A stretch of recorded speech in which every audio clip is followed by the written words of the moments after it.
Anda kalau dengar bacaan yang dikumandangkan dalam azan, setelah hayya 'alas shalah, apa kalimatnya? Hayya 'alal falah. Hayya 'alas shalah, ayo salat. Anda tanya kenapa mesti salat? Allah enggak jawab itu kewajiban, bukan. Tapi hayya 'alal falah. Ternyata desain salat itu mengantarkan pada kesuksesan dan kebahagiaan. Falah itu kalau bahasa Inggrisnya success and happiness.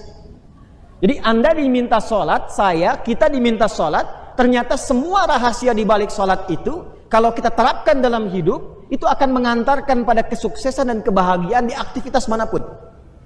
Makanya amalan pertama yang dilatih oleh Nabi dan diberikan oleh Allah sebelum hijrah itu sholat. Lewat peristiwa Isra Mi'raj. Maaf, sekarang terbukti kalau gunung itu sebagai pasak. Terbukti ya? Ya? Dan itu berjalan kan? Ya kan? Di ayat lain wal jibala arsaha, berjalan gak diam itu. Nanti kita bisa ngaji dengan ayat-ayat yang lainnya. Jadi kata Allah, "Hei, bukankah engkau bisa nyaman sekarang hidup di bumi? Karena aku bentangkan isi di dalamnya. Dan bukankah engkau gak merasakan putaran bumi itu? Gak merasa kalau bumi berputar? Karena aku jadikan ada pasak-pasak gunung sebagai pasak di dalamnya. Sehingga kuat, kokoh, nyaman kau beraktivitas."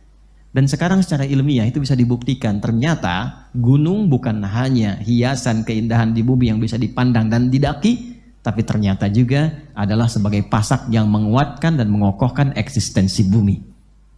Baik, siapa yang bisa menjadikan itu semua? Allah. Jadi orang yang mencintai, dia punya prioritas perhatian. Dan perhatian itu akan berwujud berupa perilaku, respon, tindakan. Anak Anda sakit, Anda pulang dari kantor. Sakit nih kan, Anda kejar tuh, pulang. Dicek, apalagi kalau ada berita sudah diinfus dan sebagainya, Anda hentikan pekerjaan di kantor, Anda cek anak Anda kan.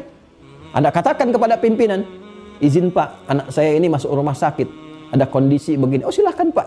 Rapat tuh bisa Anda putuskan seketika. Karena kondisi mendesak. Apalagi lebih tinggi tingkatannya daripada itu misalnya. Ya, kenapa? Ada prioritas. Dari mana muncul prioritas ini? Karena cinta. Nah, orang yang menjadikan, hamba yang menjadikan Allah dan Rasulnya cinta pertama dalam jiwanya, maka dia akan menjadikan semua respon prioritas pertamanya adalah kepada perintah Allah dan Rasulnya.